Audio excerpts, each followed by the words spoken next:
Kita ke sorotan lainnya, saudara. Anggota TNI Angkatan Laut di Makassar, Sulawesi Selatan menembak warga saat terjadi keributan antar kampung. Satu orang tewas akibat luka di bagian kepala dan satu lainnya terluka di bagian dada. Salah satu berinisial SB menembak warga yang di tengah pertikaian antar kampung. Peristiwa terjadi pada Minggu 5 Mei kemarin.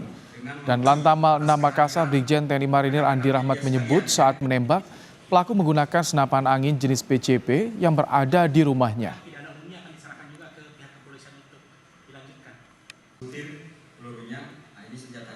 Kemudian Koptu SB keluar menuju balkon lantai 2 rumahnya untuk melihat warga yang bertikai. Kemudian dari salah seorang warga yang bertikai sempat berteriak, tembak komandan, tembak komandan. Akan tetapi Koptu SB dilempari batu oleh pihak yang bertikai dari arah tol. Selanjutnya pelaku masuk ke dalam kamar untuk mengambil senapan angin berjenis PCP. Peristiwa penembakan terjadi pada 5 Mei 2024 pada pukul 4 pagi waktu Indonesia Tengah. Terjadi pencurian di salah satu rumah warga. Akibat pencurian tersebut terjadi keributan antar kampung. Sejumlah warga membawa batu dan busur dalam keributan ini.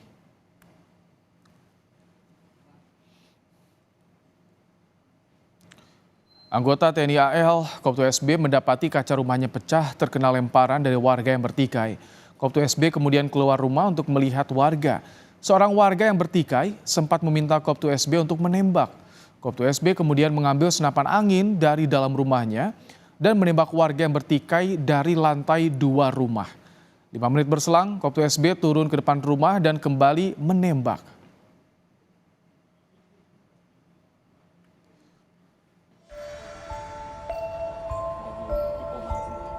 Duka menyelimuti rumah Faris, korban penembakan anggota TNI AL yang terjadi pada Minggu pagi kemarin. Faris tewas dengan luka tembak di bagian kepala. Dari pengakuan Rahmat, kakak korban, peristiwa penembakan terjadi saat ia dan sang adik keluar rumah karena mendengar informasi adanya pelaku pencurian yang dikejar warga. Ketika berada di tengah keributan yang terjadi di Jalan Galangan Kapal, di saat itulah sang adik tersungkur usai terdengar suara letupan senjata. Di Jalan Galangan Kapal, Acelang. Ya. Itu sampai di lorong. Itu sampai bisa ditembak itu karena apa? Saya juga tidak tahu, Pak. Dia cuma berdiri. Tidak lama kemudian bunyi suara letusan, suara tembakan. Pas balik, ternyata ada yang ditembak. Itu ada atas nama siapa? Faris. Peristiwa penembakan ini dibenarkan Komandan Lantamal 6 Makassar Brigjen TNI Marinir Andi Rahmat. Pelaku diketahui adalah Kopral 1 berinisial SB yang menggunakan senapan angin PCP. Pelaku menembak 2 orang warga sipil. Selain Faris yang menjadi korban tewas, pelaku juga melukai 1 orang lainnya dengan tembakan di bagian dada. Setelah itu Koptu SB menembak ke arah warga yang sedang bertikai sebanyak 3 butir dari balkon lantai 2 rumah yang bersangkutan. Koptu SB turun ke samping pagar tol dekat rumahnya dengan membawa senapan. Selanjutnya melihat 3 orang membawa parang dari arah kampung Pacelang menuju sisi tol dekat rumah Koptu SB. Kemudian Koptu SB menembak ke arah 3 orang yang membawa parang tersebut sebanyak 1 butir dan diduga mengenai korban atas nama saudara FL pada bagian dada. Saat ini Polisi Militer Angkatan Laut Lantamal 6 mengamankan terduga pelaku Koptu SB beserta barang bukti yang digunakan. Pelaku saat ini berada di kantor Pomal Lantamal 6 untuk proses penyidikan lebih lanjut. Nila Rustam, Kompas TV, Makassar, Sulawesi Selatan.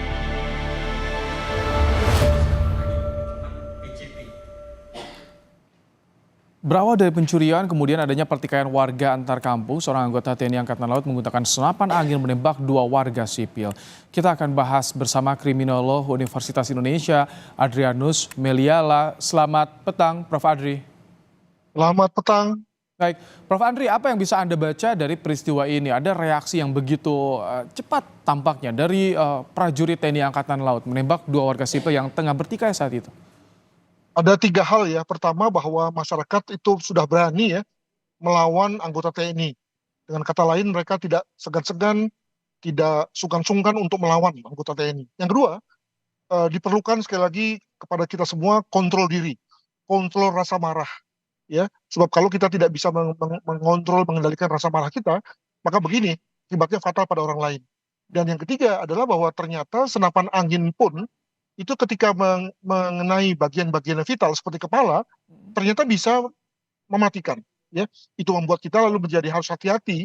Bahkan bukan hanya senjata api yang bisa mematikan, tapi juga senapan angin sekalipun jika ditembakkan pada tempat yang tepat bisa mematikan juga. Demikian. Prof. Andri, ini kan ada pertikaian, kericuhan di depan rumahnya, bahkan kaca rumahnya terdampak dari kericuhannya. Apakah ini menjadi faktor juga alasan mengapa pelaku ini melakukan penembakan? Saya kira juga kita, kalau kita pun berada pada situasi yang bersangkutan sebagai pelaku, tentu bisa memahami juga kalau yang bersangkutan kemudian ngamuk atau emosi gitu ya. Namun masalahnya adalah bahwa kalau emosi orang biasa, tentu beda dengan emosi seorang anggota TNI yang punya kemahiran dalam rangka menggunakan senjata api, kan begitu. Jadi memang kemampuan untuk kontrol dirinya bagi seorang anggota TNI tentu lebih tinggi harusnya dibanding kita-kita sebagai orang biasa. Nah, ketika yang bersangkutan sudah dikuasai oleh emosi dan ditambah lagi ada akses senjata walaupun senapan angin, maka terjadilah seperti ini.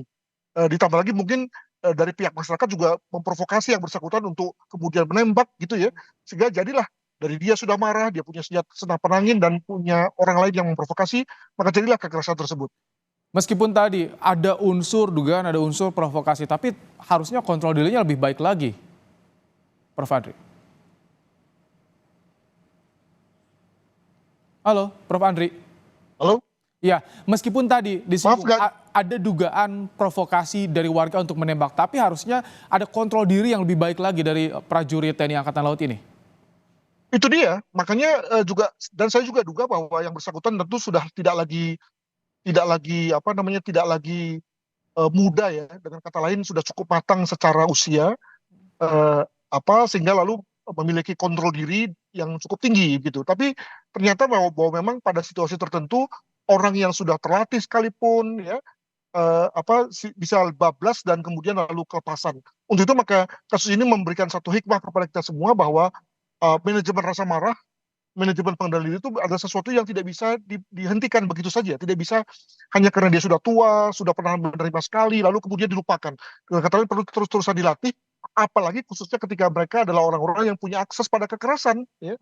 Misalnya sebagai contoh anggota TNI atau anggota kepolisian. Begitu. Prof. Andri, ini kan menembak awalnya dari lantai 2, kemudian disusul juga mendekat keluar rumah. Kalau misalkan Anda lihat, dari yang Anda analisis, ini motifnya mengarah kepada meluapkan emosi atau apa?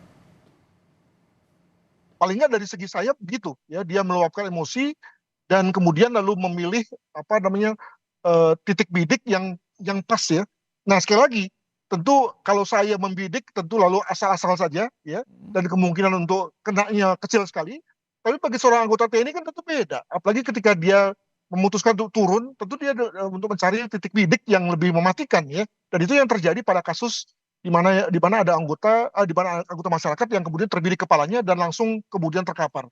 Jadi sekali lagi bagi mereka-mereka yang sudah terlatih perlu harus segera diberikan kontrol diri ya, diberikan pelatihan untuk supaya bisa menahan rasa marahnya begitu.